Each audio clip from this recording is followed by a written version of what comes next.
Good morning, everyone. This is Channel 23 Worldwide News with your anchor Michael Wong and co-anchor Gabriel Gardner.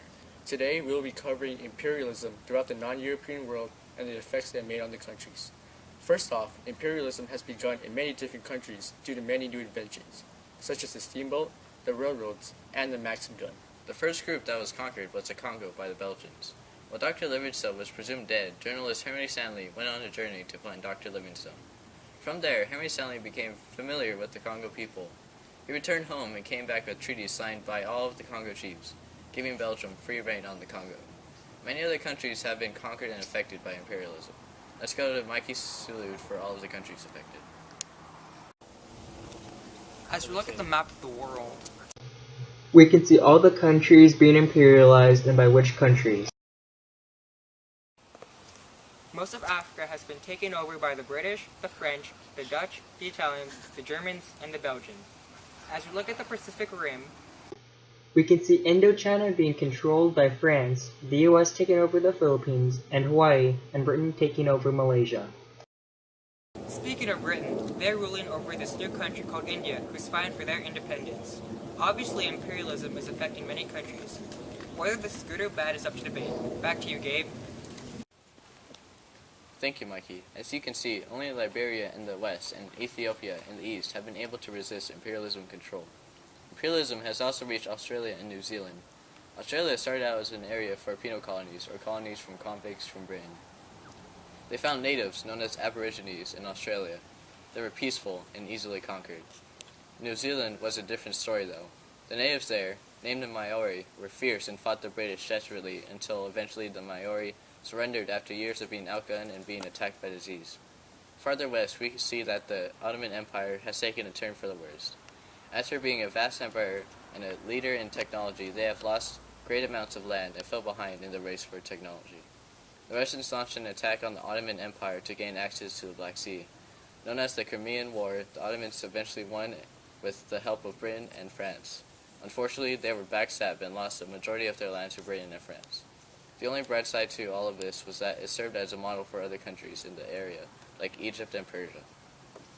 In other news, breaking news. In Ireland, many people have fled the country due to a potato famine. This has caused the potatoes to rot, which led to starvation. Let us turn to our field reporter, Anish Patel, who is at Ireland to help elaborate on the subject. Many people are currently starving and dying rapidly due to a fungus that rotted a large amount of potatoes.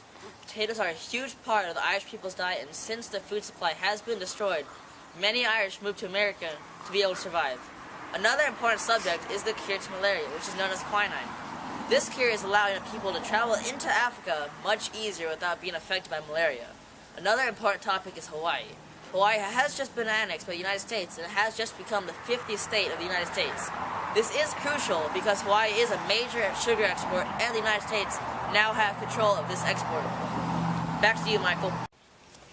Imperialism has brought many changes to the non-European countries. Some of these new changes benefit the countries. For example, health has improved because of more sanitation and medicine. Literacy rates are higher because of the need of education that settlers have brought. The economy has risen because of the trading of materials. These attributes have contributed to the growth of the non-European countries. However, there are also bad consequences that came with imperialism. Imperialism caused many deaths due to rebellions from the different native groups. It destroyed many cultures and traditions because most countries ended up being assimilated by the European countries they were conquered by. by looking at all the effects that imperialism had on these countries, all of us here on Channel 23 believe that the bad outweighed the good. If you look at all the effects of imperialism, the diverse cultural races were changed. They were forced to practice modern ways in order to stay out of trouble. What do you think about imperialism, good or bad? Well, this has been Michael Wong, your anchor. Gabriel Gardner, your co-anchor. Mikey Sluja, world reporter. And Anish Patel, your field reporter. Thanks for watching, guys, and have a great day. This newscast was sponsored by the Suez Canal. Are you in Europe and want to go to Asia without the hassle of going around Africa? Well, we've got the solution for you. Located between the Mediterranean and Red Seas, Egypt has finally created that alternate route you've always wanted. The Suez Canal is a man-made waterway that dramatically decreases the amount of time it takes to get from Europe to Asia. This trip costs merely £200. Instead of traveling for weeks or months around Africa, this route takes at least 2 weeks and 4,000 miles less. The Suez Canal is an easier, faster, and more sufficient travel, so Come on down the Suez Canal where the fun begins. So travel down the Suez Canal, where you can get to Asia as fast as you can.